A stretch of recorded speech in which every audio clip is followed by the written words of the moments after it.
So Ben, welcome to the Data on the Move discussion. And maybe I'll just ask you to start off with, where are you spending most of your time right now? Yeah, thanks, Darren. So a lot of what I'm seeing today is migration based, where customers are trying to get to their the next platform, their next cloud journey, their next evolution of what they want to be. Yeah, so a lot of change happening. One of the things we've talked about in the past is file data migrations. Like why is that happening now in a way that it might not have been happening a couple of years ago? Accessibility, the company's accessibility and affordability of the cloud has changed drastically in the last couple of years, and a lot of companies are even skipping the hybrid approach and going just cloud native. They've said, I want to be cloud first, I want to be cloud native. Some are still in the hybrid model, but a lot that I'm dealing with today or interacting with are saying, hey, you know what, I'm done with this. No more physical hardware purchases. It will only be software as a service, platform as a service, and it'll only be cloud-based moving forward. Wow. Wow. Okay, so let me ask you this one question. You have a chance to speak to a customer or a team that is in this, on this journey or about to embark on this journey to the cloud, or maybe they're already on it. What's the one thing that you would want to say and convey to this organization? It would actually be three: test, test, and test. I can't emphasize it enough. I mean, there's so many hours are spent troubleshooting because we could have just tested up front, and we could have eliminated a number of bottlenecks within a given migration plan or event. Everyone's on the fly. Everyone's performing multiple functions today.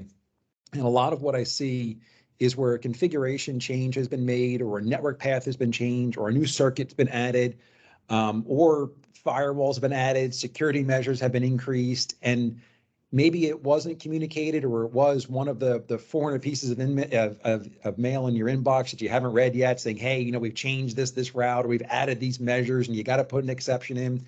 A lot of what I'm seeing or diagnosing is unknown to the customers. It was a change that was made that they didn't realize, see, or weren't aware of.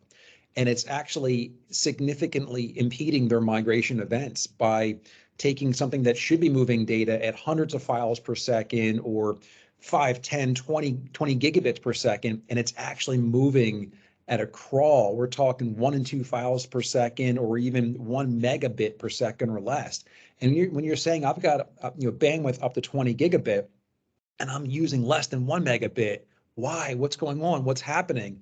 That's a lot of the questions I deal with day in and day out. Is what happened? Why? I was doing this, now I'm seeing that. And it could be a week later, it could be months later, it could be a year down the road. Just because something was configured one way on a network path or a circuit doesn't mean it's going to be that way forever. So a lot of what we're diagnosing, again, is going to be just performance based. And if we could have tested up front, we could have prevented delays in migration plans and migration events and cutovers. Wow, that's great. Good guidance there. So you come into thinking you're going to talk about data management, data mobility, and oftentimes you're just kind of having to back up and just kind of make sure everything's in the right spot, in the right shape before actually any data can be moved to the right place at the right time. Very true. And it's just once we eliminate or clear up those bottlenecks, the customers they sit back and say, wow, I wish I could have done this from the beginning, or wish I would have done this from the beginning, because it's just, you almost hear this sigh of relief when the data starts flowing again. And again, most of it is just, it was all good intention. It was all put in place for a reason. And it's just working with those parameters to make sure that the configurations and exceptions match what you need to move your data around. Fantastic. All right, Ben. Thank you very much, Benjamin Henry. Always a pleasure. I always learn something talking to you, and I appreciate you taking a few minutes to share some wisdom with us today. Thanks for having me. All right. Take care.